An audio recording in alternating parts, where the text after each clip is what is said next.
She stared at her phone in horror.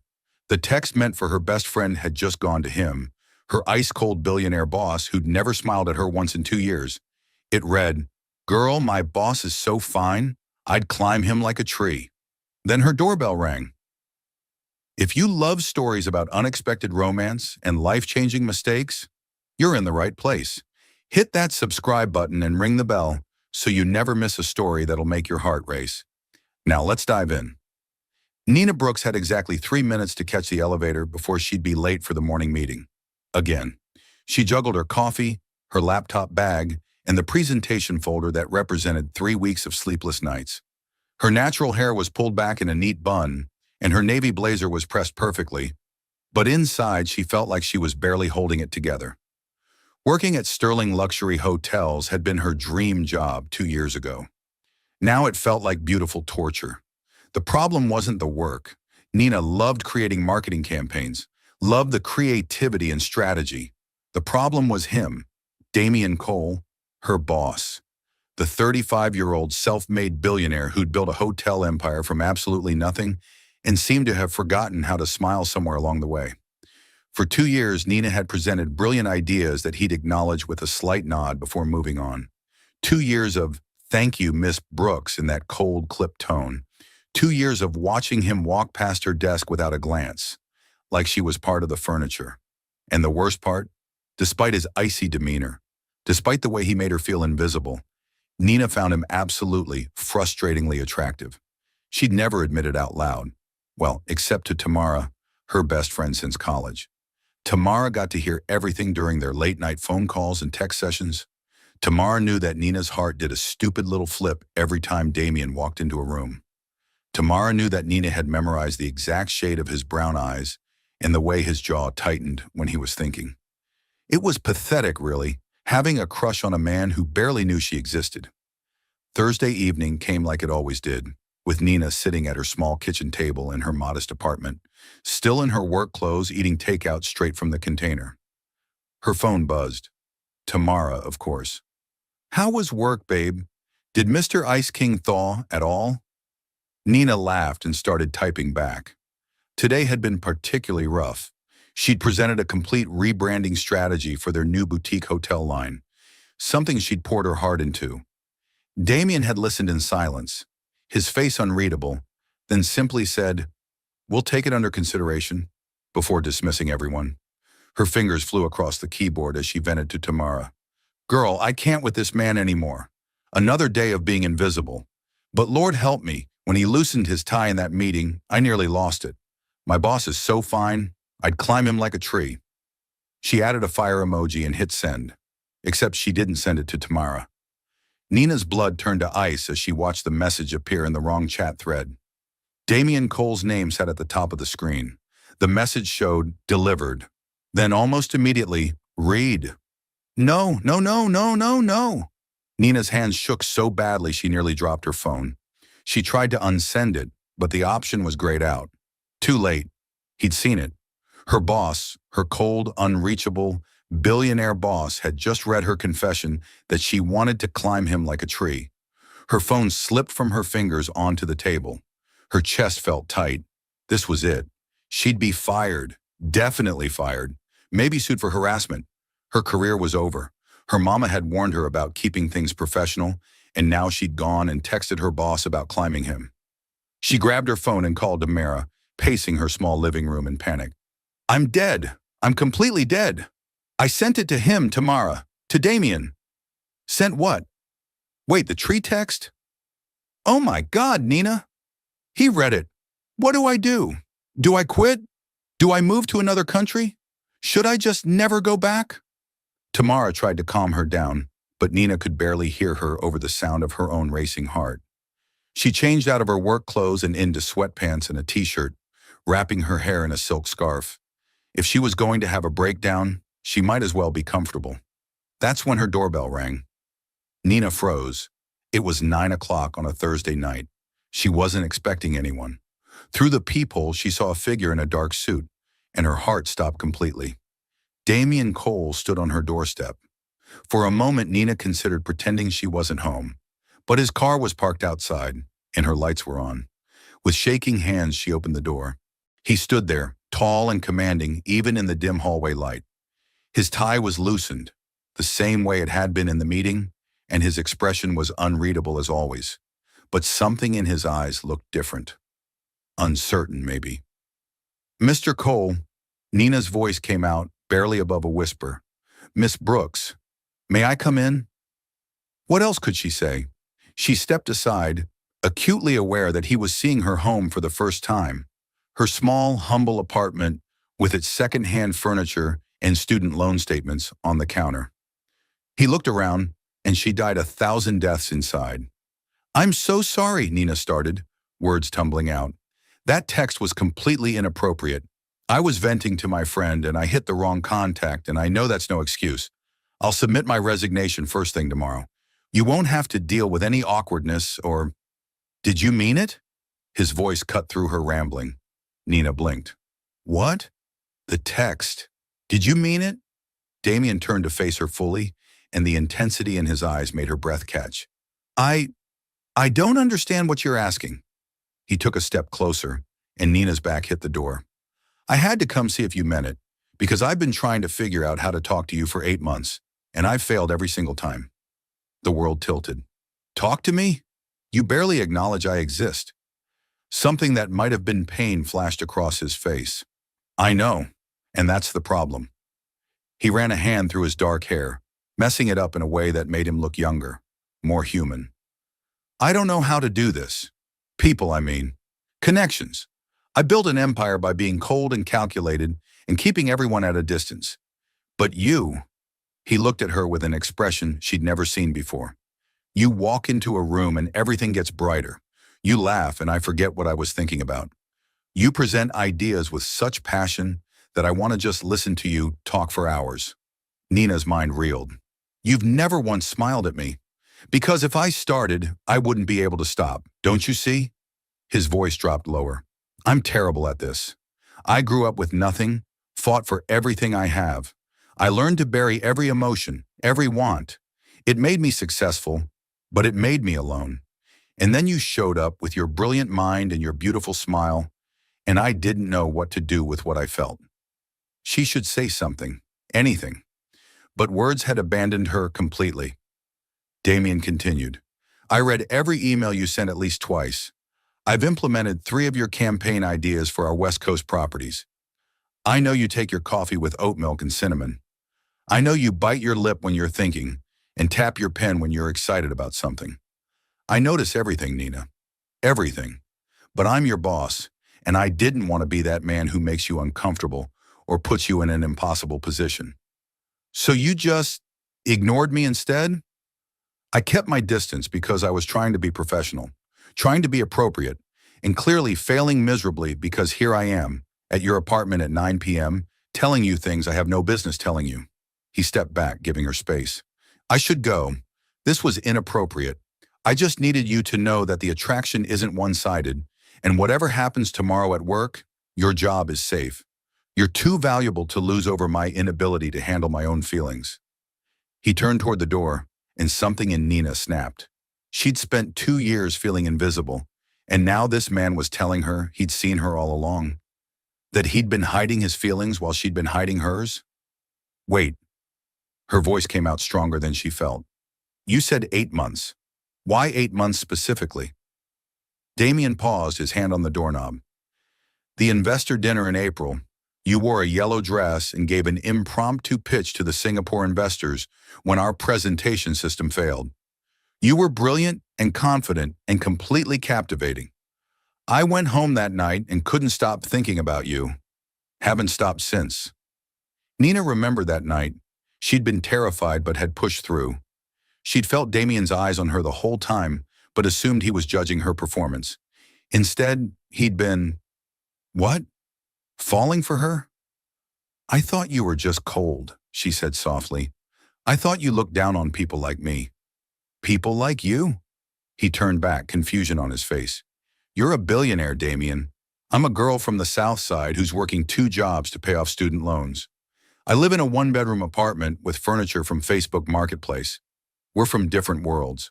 His expression shifted to something that looked almost like anger. but not at her. You think I care about that? Nina, I grew up sharing a bedroom with three brothers in a house with no heat. I wore the same pair of shoes for 2 years until they fell apart. I know what it's like to be hungry, to be dismissed, to be told you'll never amount to anything. Money changed my circumstances, but it didn't change where I came from. The vulnerability in his voice cracked something open in Nina's chest. She'd built up this image of him as untouchable, unreachable. But the man standing in her apartment looked lost and honest and surprisingly fragile. I don't know what to do here, Nina admitted. You're still my boss. This is complicated. It is, he agreed, which is why I'll leave, and on Monday we'll pretend this never happened. You'll keep doing your incredible work, and I'll keep being professional, and we'll both pretend that text never existed. But as he reached for the door again, Nina realized she didn't want to pretend. She'd spent her whole life being careful, being practical, protecting herself. And where had it gotten her? Working herself to exhaustion while the man she was attracted to kept her at arm's length because he was trying to be honorable. Or, she said, and he froze, or we could be adults about this. Talk about it. Figure it out together. Damien turned slowly, hope and caution warring on his face. What are you saying? I'm saying I don't want you to leave. I'm saying that for 2 years, I've thought you were the most frustrating, attractive man I've ever met. I'm saying that accidental text was the most honest thing I've sent in months. She took a breath, gathering her courage. I'm saying maybe the worst mistake I've made turned into something that needed to happen. The smile that broke across his face transformed him completely. It reached his eyes, softened every hard edge, and made Nina's knees weak. He had dimples. The cold, distant CEO had dimples. Can I take you to dinner? He asked. Properly, not as your boss, just as a man who can't stop thinking about you. What about work? The complications? We'll figure it out. Together, like you said. I'll talk to HR. We'll do everything by the book. But Nina, I've spent 8 months being careful and professional, and it's been miserable. I don't want to waste any more time. They talked until midnight, sitting on her worn couch, sharing stories and secrets. He told her about building his first hotel, about the failures and rejections along the way. She told him about her mama raising her and her brothers alone, about working 3 jobs to put herself through college. They discovered a shared love of old movies and terrible cooking skills. He made her laugh, really laugh, and she watched the ice around him melt with every smile. When he finally left, he paused at the door. That text message, he said, a smile playing at his lips. For the record, I'd let you climb me anytime you want. Nina's jaw dropped, and his laugh, deep and genuine, echoed down the hallway. Monday morning felt like walking into a dream. Nina arrived early, her stomach in knots despite the weekend of sweet text messages from Damien. The office buzzed with its usual energy, but something felt different. People were smiling more. The usual tension seemed lighter. Then she saw why. Damien Cole was saying good morning to people, actually greeting staff members by name. When he passed Nina's desk, he gave her a small private smile that made her heart skip, but kept walking. Professional, appropriate. At 10 a.m., his assistant called her to his office. Nina's hands shook slightly as she gathered her things. This was it, the conversation about how they'd handle things professionally. But when she entered, his expression was all business. Miss Brooks, please sit down. The formality stung a little, but she understood. They were at work. I've been reviewing the organizational structure, and I'd like to offer you a promotion. Senior Marketing Director. It comes with a significant salary increase, your own team, and a seat in executive meetings. Nina's excitement crashed into suspicion. Is this because of what happened? What happened? His expression didn't change. The text, our conversation. This feels like, I don't know, charity or guilt or... Stop! His voice was sharp and hurt flashed in his eyes. You think I'd promote you out of guilt? I don't know what to think. 3 days ago, I was invisible. Now suddenly, I'm senior director? How does that look, Damien? She'd used his first name without thinking, and his jaw tightened. It looks like I'm finally doing what I should have done 6 months ago. But you're right to question it, so I'm withdrawing the offer. Nina's heart sank, but he continued. Come back Friday. I'll make the same offer. but this time in front of the executive board, with documentation showing that I recommended this promotion 8 weeks ago, long before your accidental text. She stared at him. You recommended me 2 months ago? I've been recommending you for months, but I kept getting pushback. I finally forced it through 3 weeks ago. Check the HR records if you don't believe me. This has nothing to do with my personal feelings, Nina. This is about your value to this company, which I've recognized since the day you started. Nina left his office feeling shaken and confused. She avoided him the rest of the week, throwing herself into work. But she noticed changes. Damien was different with everyone. More present, more human. He credited people's work in meetings, remembered birthdays, actually listened when people spoke. Friday came, and Nina was called to the main conference room. The entire executive board sat around the table, and her mouth went dry. Damien stood at the head, and for the next 30 minutes, he presented her entire portfolio of work. Every campaign she'd created, every strategy she'd suggested, every innovation she'd brought to the company. He showed metrics, profits, client feedback, all attributed to her ideas. Then he pulled up a document dated 8 weeks earlier. His recommendation for her promotion, detailed and thorough, praising her skills and vision.